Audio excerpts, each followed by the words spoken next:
we need to distinguish the work of employee resource groups or affinity network from the work of leadership, from the work of the company.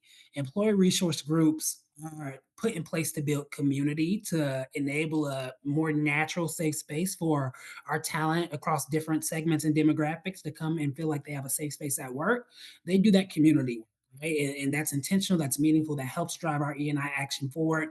But that is not the strategic, systemic work that needs to happen for us to have a long-standing, sustaining ecosystem around diverse talent pipeline and talent building.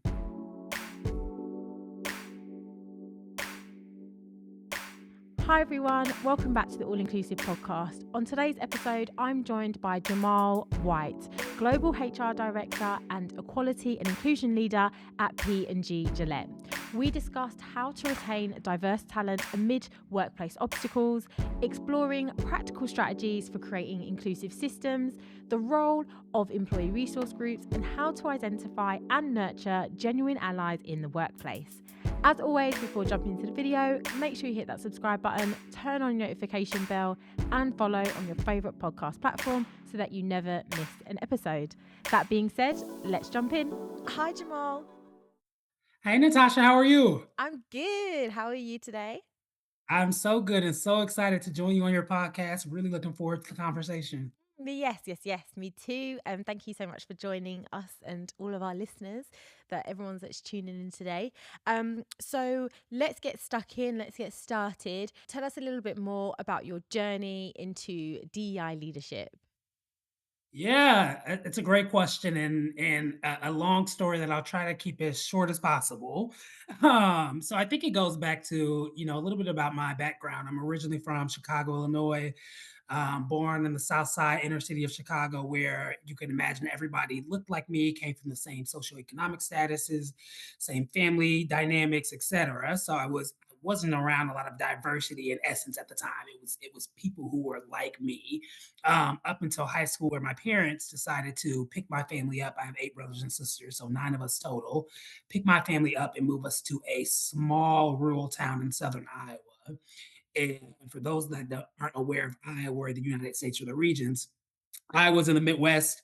It's a small Midwest state, and specifically Southern Iowa is a small, mostly white Caucasian in terms of demographics, a variety of socioeconomic statuses. So we moved to the small town where I was. The town was about 500 people in size.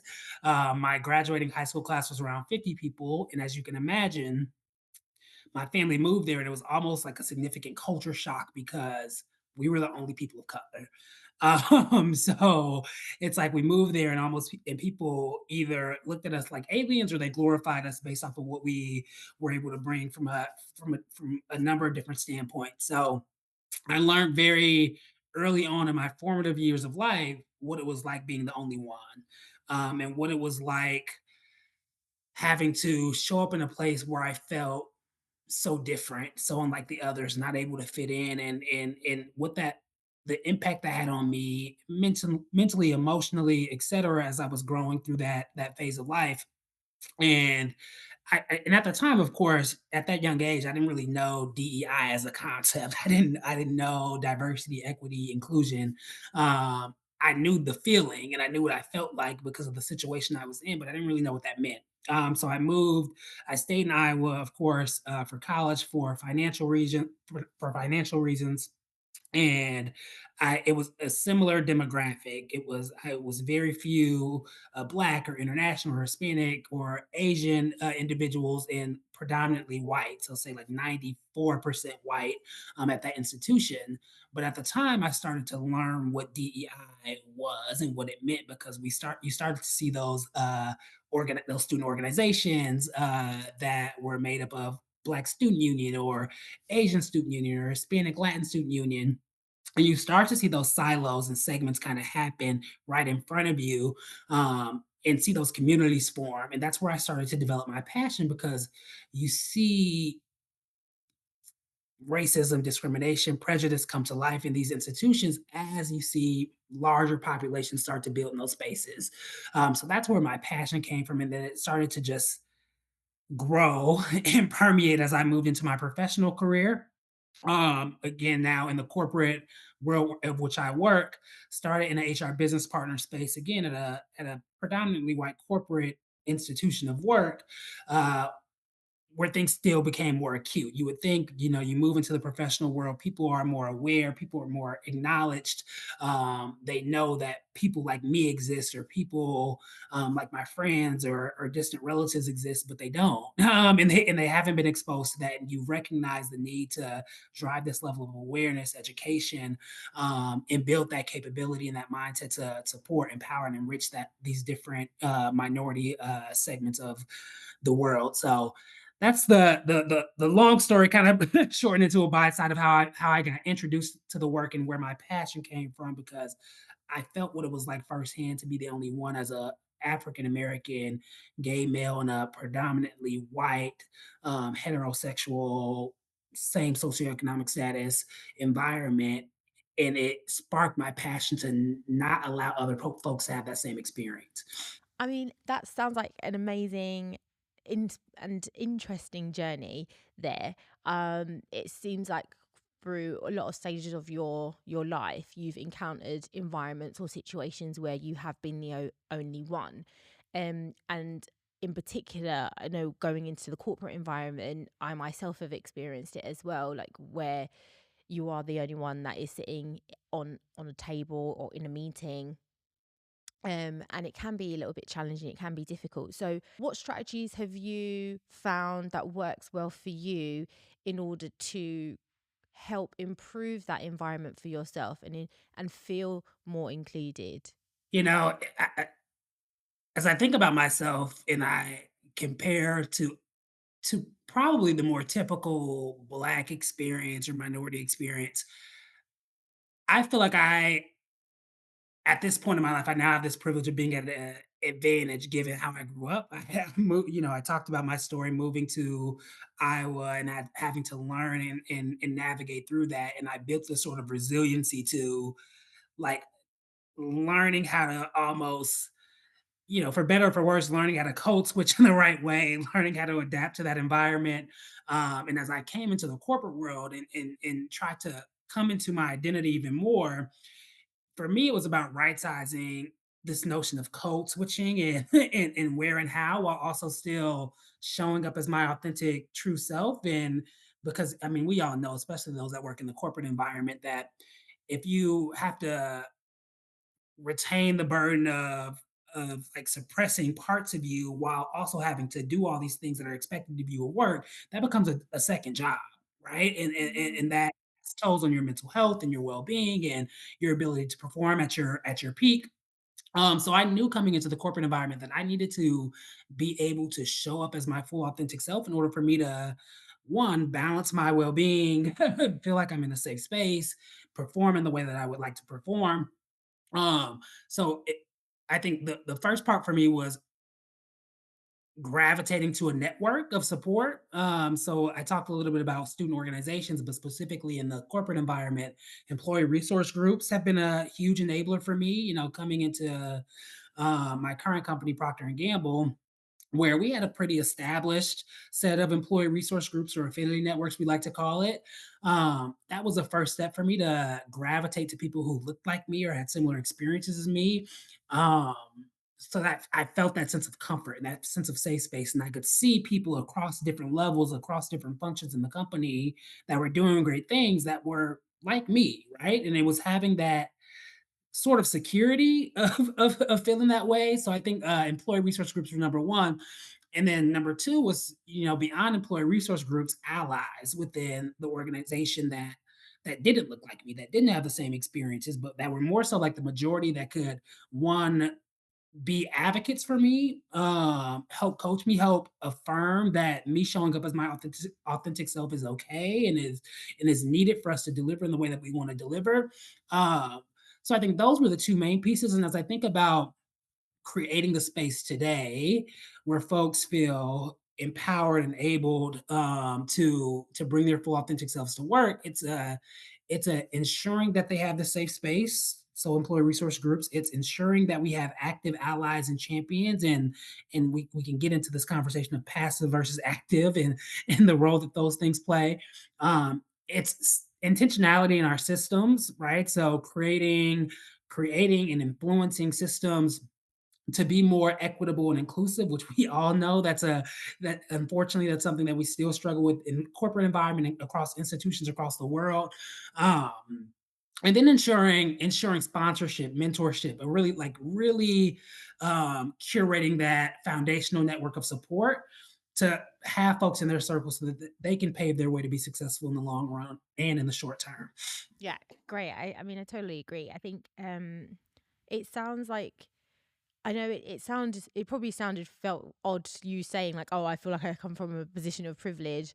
Um, being a black man, but I completely understand where you're coming from. It just meant that you had an advantage now entering into another space where you were the only one, of how to navigate that and actually how to locate those allies. And so, like you said, leaning on the employee resource groups, finding those that do look like you, step one, of course, that's what we normally as natural human beings, we always look to see, and gravitate to those that are similar to us. But step two, I think it's important that we also have a look to see who are our allies. What would you say for those listening to help them be able to identify who is an ally and who isn't? What are kind of three key things or three signs for you that you look out for when you're trying to look for an ally? Yeah, that's a fantastic question, and I'll start by answering it's not any force programming. Like I think we, especially in corporations, we like to force fit things and say, "Oh, we're going to create an ally group and like make all these people join, and they're going to be allies and active and show up in this way." Absolutely not the case, right? It takes a lot of intentionality, a strong conviction for the work, and a lot of compassion for people. And once you've done this work for a while, you can quickly identify those that are like passionately and innately in the work and that are committed to it, and those that are doing it for show, doing it because somebody's telling them they have to do it, or doing it because they feel like it's a requirement for their job, right? So you have to learn to be able to make those distinctions and say, okay, this person is really showing up authentic. And I think how I've learned to do that myself is these are the folks that are not just coming to the Black History Month programming or the Hispanic Heritage Month programming, and sitting in the back and saying, "Oh, I'm engaging in DEI work because I'm coming to these events." These are the people that are leading the way. They're helping to plan the programming as allies. They're stepping up. They're scheduling time with you to say, "How can I help you move forward?" They're speaking in these talent meetings about you where you may not be in the room and advocating on your behalf, because they know that their voice is heard and seen, and yours might not be, because you don't have that level of access. So these are the people who are moving very strategically and intentionally to not only do the programming and base level work and say, "Hey, I'm doing this," but the folks who are manipulating the systems and influencing the leadership to ensure that we are all one driving the right behaviors, driving the right mindsets, and creating this level of not necessarily activity, but this level of engagement in what we now call championship that goes beyond just allyship, right? And I think those folks show themselves in ways that are very unique from, say, someone who is, "Oh, I'm just playing the space because if I don't, like, my manager's gonna say I'm not an ally, or I'm not a good manager, and that'll look bad on me," right? It's folks who are very committed to the work and are showing up to have the very difficult conversations when they can choose to opt out. Yeah. And so we've talked about allies and employee resource groups, or also known as affinity groups. Those are two key things that I think will help to retain diverse talent, because it will make them feel like they do belong there. What have you found are some other strategies that works well in order to retain the diverse talent in which is coming through the door? Yeah, that's a fantastic question, Natasha. I think what we've had a lot of conversations with at my company, like we need to distinguish the work of employee resource groups or affinity network from the work of leadership, from the work of the company. employee resource groups are put in place to build community, to enable a more natural, safe space for our talent across different segments and demographics to come and feel like they have a safe space at work. They do that community. Right? And that's intentional, that's meaningful, that helps drive our E&I action forward. But that is not the strategic, systemic work that needs to happen for us to have a long-standing, sustaining ecosystem around diverse talent pipeline and talent building. I think the biggest piece to this work is how do we, and I mentioned it a little bit, how do we influence these systems? How do we think differently about our promotion processes, our policies, our talent management systems and way of working, our locations and location flexibilities and things like that. So how do we think differently about these systems and making sure that they aren't biased, and I've done a lot of work within P&G to look at one like our talent management system and say, here are the points in the system where they're biased, right? Because we talk about folks that are promotion ready or folks that are high potential talent, but we link those to roles that are crucible in which we don't have people of color in these crucible roles. So we're not setting people up for success to be high potential because we're not thinking at this step about how are we designing roles in a way that we are putting our diverse talent in these what we call critical or crucible roles, which are typically looked at as roles that develop high potential or top talent. So thinking very thoughtfully about some of those pieces that can get lost because due to bias. The other thing is when it comes to performance management, I think I won't like make up a number in my head, but we see, at least in the workplace that I operate in and other companies that I partner with, are we see much more performance outages or folks that get on performance improvement plans in multicultural talent segments. So think Black, Hispanic, etc. And there's a reason for that, right? And part of the reason for that is that we're not creating the ecosystem in the beginning of support and development planning to set them up for success long term. So part of the work that I had been driving in P&G was how do we look at our performance management processes and say where are we going wrong and where are we not developing our talent in the right way, and also how are we developing people from the beginning in terms of their work plans or their impact plans is what we call it, and making sure that they're set up for them to sustain success over a period of time versus, oh, let me right size the work because I want, I wanna make sure I'm doing what's right for this African American talent. And I think for them, let me make this work plan smaller and not so competitive, right? And I think we come up with these biases in our head that are disruptive for our people very early on that do not enable their success. Mm. I mean, as you were talking, I just felt like I thought that I mean, devil's advocate here, I could just hear like those naysayers are just saying, "Oh, well, you're purposely putting in lesser objectives or smaller objectives or easier obtainable objectives in order for you to be able to propel that specific talent, and that's not fair. What about everybody else? Like, why do you know? But I think you framed it quite well just there, is that actually that's not what we're saying here. And what we're finding is that there are real instances where that has happened, or that something different has happened, in the mindset of thinking that, oh, if we do it differently for this particular person, it will help them in the long run, when actually it hasn't really done that. And I think sometimes as well, what some people, their thought processes comes from a position of fear, like, oh no, like, what about me? And that's what I find that a lot of people, just when we talk about DEI, they instantly, if they're sitting the maturity, think, what about me?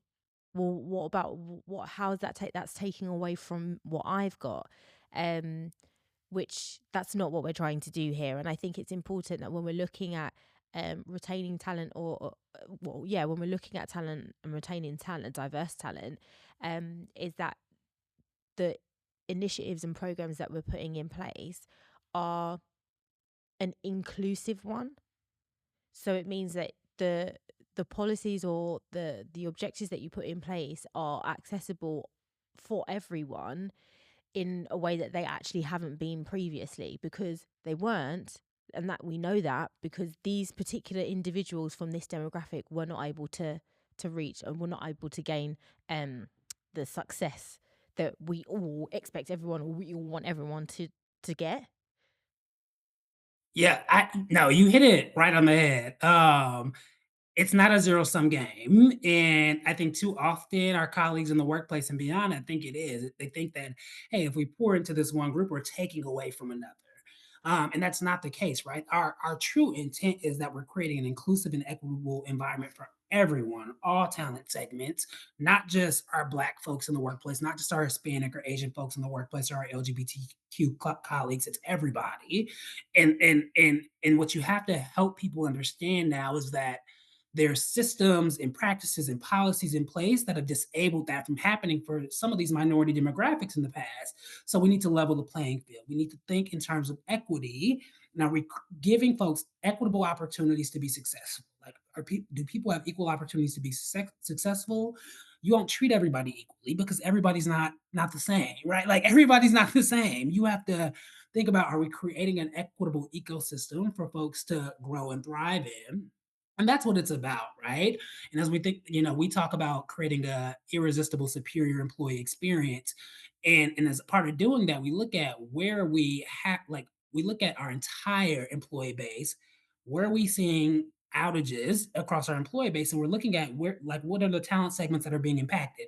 Is it it might be our white men in some cases, in which we need to drive interventions, right?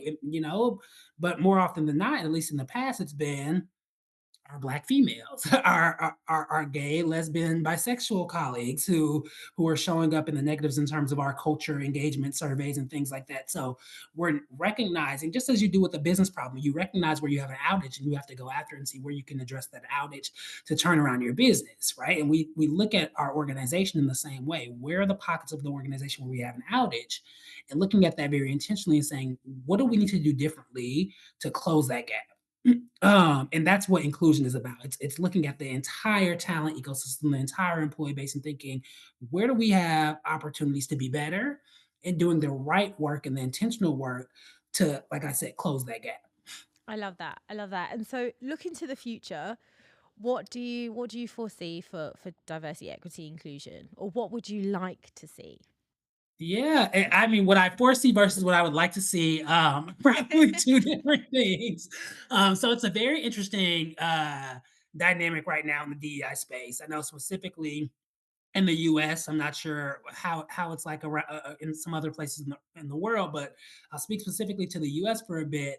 We're seeing a lot of legislation that is denying DEI type work in institutions, specifically public institutions, versus both from like a early stages of life through high school, what we call it, and then also a collegiate and university experience too. So we're seeing both cuts in terms of diverse, like funding towards DEI initiatives, and also cutting and affirmative action planning. All these things from a legislative standpoint that are causing us from a corporate standpoint to now think, do we need to do things differently? And I think what that is translating as right now is, do we need to take some steps back on our journey?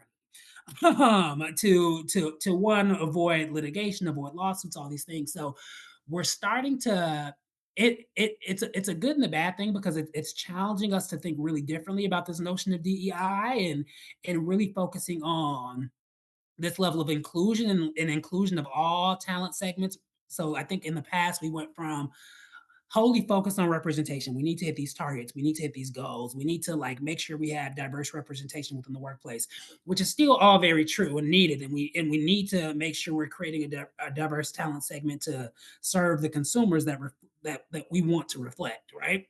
Um, but now with the challenges externally, we're now stop talking. How do we talk largely in terms of inclusion?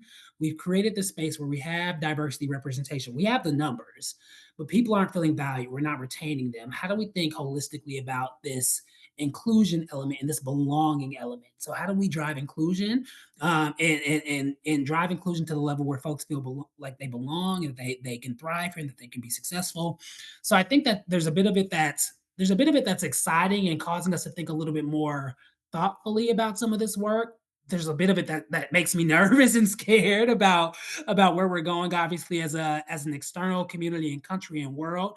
Um, but I have a lot of hope too. I think we are seeing a generation enter the workplace, enter university and college, who are very naturally passionate about this work because of the way that they grew up, and they're vocal about it. They're vocal, they're vigilant, they're verse, and they're stepping up in ways that generations before us never did, and they're forcing the conversations, they're forcing the dialogue, they're resetting expectations, and they're saying, here's what's expected of you as a company, of you as an institution, for me to work here, for me to be here, for me to be successful here.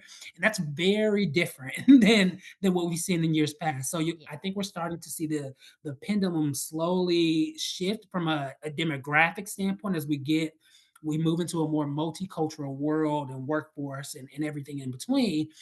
Now I see that being challenged with some of the external legislation of still, older generations making some of the policies and systems and laws that could potentially disable these voices. But as I see the masses of these voices enter these more influential spaces, I have a lot of hope for where we can go with this DEI work.